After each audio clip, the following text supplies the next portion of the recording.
Today's video is sponsored by Saucer. Saucer is a guy that's been my patron for quite some time, and he's on my Discord server, and he said, dude, I'm gonna sponsor one of your videos. I'm not even trying to plug anything. I just want to sponsor the video. So this video is officially sponsored by Saucer, one of my longtime patrons. If you see him on the Discord, give him some love. I can say that I fully endorse Saucer as a human being. You better not be a secret serial killer. Please be not that. Thank you. I also wanted to let you know that I actually did legitimately start an actual podcast now, not just the Fart Food Thursday Patreon podcast that you can find on the second channel, which you shouldn't watch, but which you can be on if you're a patron. It's called Großdeutsche Podcast. I do it with my mates Sito and Philip, and you can check it out. It's on YouTube, it's on SoundCloud, it's on Spotify, and also the place where Apple puts podcasts, which I do not know what that is called. I'll put all of the links down below in the doobly-doo, and we'll be fine. So I have a confession to make.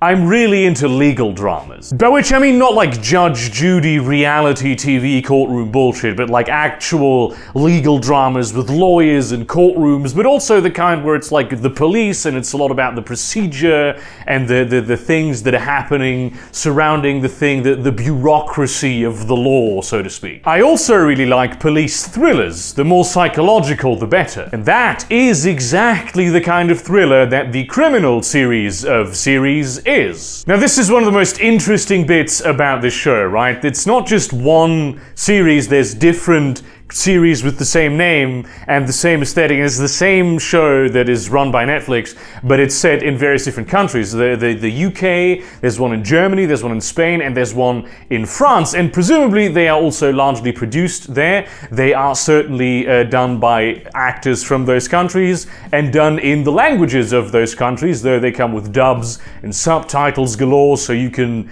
watch it in whatever you please. Full disclosure, I have not yet seen Criminal France. Actually, it's the one language of those that I don't speak, but I will watch it, and if that one's complete garbage, I might tell you. Though let's be honest, going off the quality of the other three shows, I highly doubt that it's going to be anything but fantastic. Now, I have watched and given up on a lot of crime procedurals in my day because most of them, let's be honest, they're just not very good. Very often I find they're way too over the top. It becomes immediately obvious that these were created by writers. They're dreamt up scenarios that have like incredibly high stakes to drive the tension super high, and the drama that they milk from that is really mediocre at best, which is rather disappointing. Luther, for instance, that is a show I have given many shots.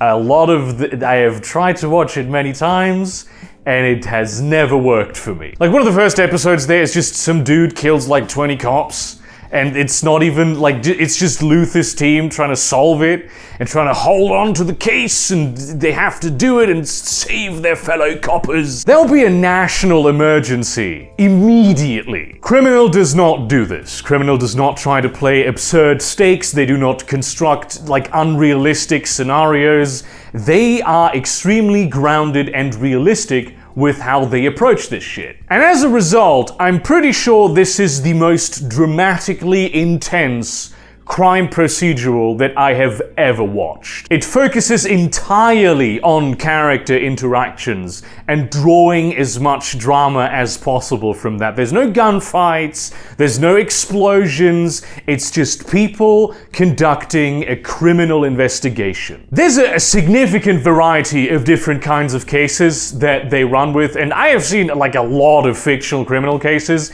and all of them do something new and unique, which is difficult with a genre that's been so thoroughly explored. Most of them do play off some things that you've already seen in some capacity, but there's always something that isn't quite as it appears. There is, of course, always the twist. And I know it's coming. I know that there is going to be something that just upends this entire situation. And I never see it coming. I never can actually reliably predict what the twist is going to be up until seconds before it actually happens. And it is always such a good twist, always so well foreshadowed in hindsight. And the acting, which delivers most of the drama, is performed by some of the best actors that you have in the scene in those respective countries, playing some of the most well-written characters in the genre. For instance, David Tennant, Kit Harington, Kunal Nayyar, they're like very big name actors, and they do very well, but also the smaller name actors do very well. And the writers know that these are effectively, like, as in most crime procedurals, stunt characters. They'll appear for one episode, and so what they do is they take as much out of them as they can. They really play everything the character has to offer. There is a recurring cast, which is the police officers. They're also always very well developed. They have extremely interesting character interactions that are very honestly explored, though not always as thoroughly as some other shows would, because this show still is about the investigations. Still, they have realistic views, motivations, and relationships, everything. Personally, I think that the UK series is the best out of all of them, but to be fair, that might just be because they had 2 seasons and the others all only had 1. I think this is because, it started last year and they came out with a new season just a couple months ago, and for the other countries, due to COVID, filming was a bit more difficult. The UK series also has the most focus on the cases and less on the interpersonal drama, which there is some of, and it's very good. And I'm not saying that the interpersonal drama is a problem in the other series, right? The Spain and Germany ones have some very interesting and realistic character dynamics, and they do shine. It's just a little less about the investigations as a result. The one single character issue that I found, and this is such a minor thing, is that the intern in the Germany series plays Space Invaders on his laptop, which is like, have you looked at the calendar recently? Nobody plays fucking Space Invaders anymore, but hey, maybe this is actually deeper character building, and this kid specifically is into old retro games, which is not unheard of. Although primarily it just gives the impression of we couldn't be bothered to research what kind of video games kids play these days. The acting in the Germany one I also did not appreciate as much, which is not even the fault of the actors, it's just that is how actors in Germany are trained. I've said this before in my review of Dark, it is one of my favorite things to rag on ever, but German television and film acting just does not work when you compare it to most of its international counterparts, because actors here are trained completely in every way to just be like theater actors in every situation, which works great on a stage, which a lot of German actors are more involved with, like stage play than actual TV play. You just don't see as much of that. But theater acting just doesn't work on screen very well. It feels very stilted,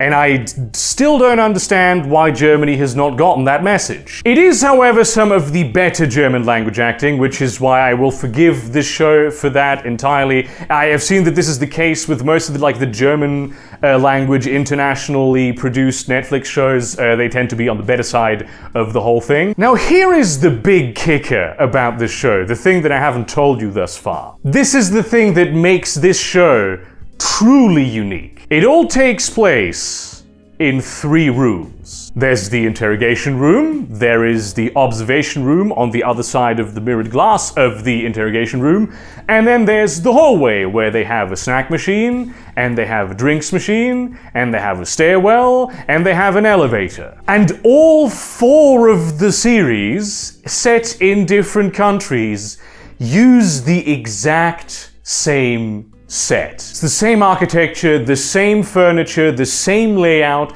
the same nondescript metropolitan European skyline outside. Yet somehow, they still manage to make it feel like it's London, like it's Madrid, like it's Berlin, like presumably it's Paris. It's always minor details that are changed, like not even in the furniture arrangement or anything. It's the lighting and tiny set details that really make a difference. I mean, obviously there's also the whole costume aspect. They have realistic police officer uniforms of the various different countries, and the protocols that are observed are different depending on the country. But like the London light, for instance, it's colder, it's more sterile, which sort of reflects on the fact that much of London has LED streetlights. The Madrid one is a bit warmer in terms of the lighting. It feels as though the temperature is high, the windows are open more frequently. It feels like there's more greenery because the green is more accentuated, but there actually isn't. And the Berlin one is a grayer, more drab. It rains a lot. The labeling on the drinks machine and the snack items inside of the snack machine,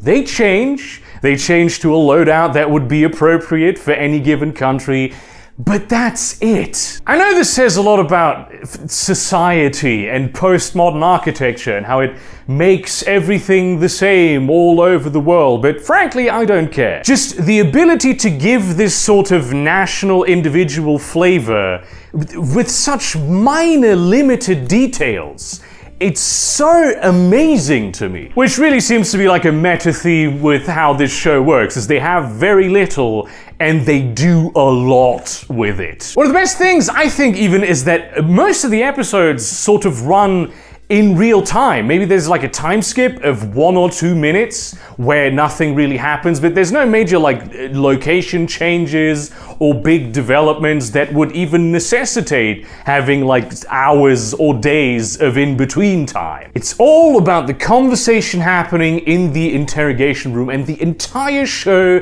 is built in a way that facilitates exactly that. The first seasons all have 3 episodes each only, which all of them they put a lot of time into. You can really tell, especially in the writing. The UK one, which has a second season, that one has 4 episodes, which are just as good, just as high quality. I don't know if the second seasons for the other ones are going to come out, though I most certainly hope they do. So yeah, obviously I highly recommend that you go watch Criminal. I'm not gonna, spoil you anything, but damn, get ready for some twists that you do not see coming. Get ready for there just being another layer and another layer and another layer. And get ready for some of those twists to be like really fucking dark in a way that you thought the show could not get any darker. Thank you very much for watching this video. Like, comment, subscribe, share this to your relevant communities, but do not spam them. A special thanks, once again, to my man Saucer for sponsoring this video. Consider supporting me on Patreon or Subscribestar, maybe buying some of my merchandise or my short story collection. And in that spirit, like, go watch Criminal. It's really good, unless that's totally not at all what you're into. I think maybe some people might have a problem with getting into it if they don't know what to expect, because that's something that I had. I watched the first episode a while ago, and I was like, oh, this is kind of weird because it's just this one room. And then, like, knowing what to expect going into it again, I was like, holy shit, this is so good. Yeah, anyway, basically, have a nice one and see you around, cunts.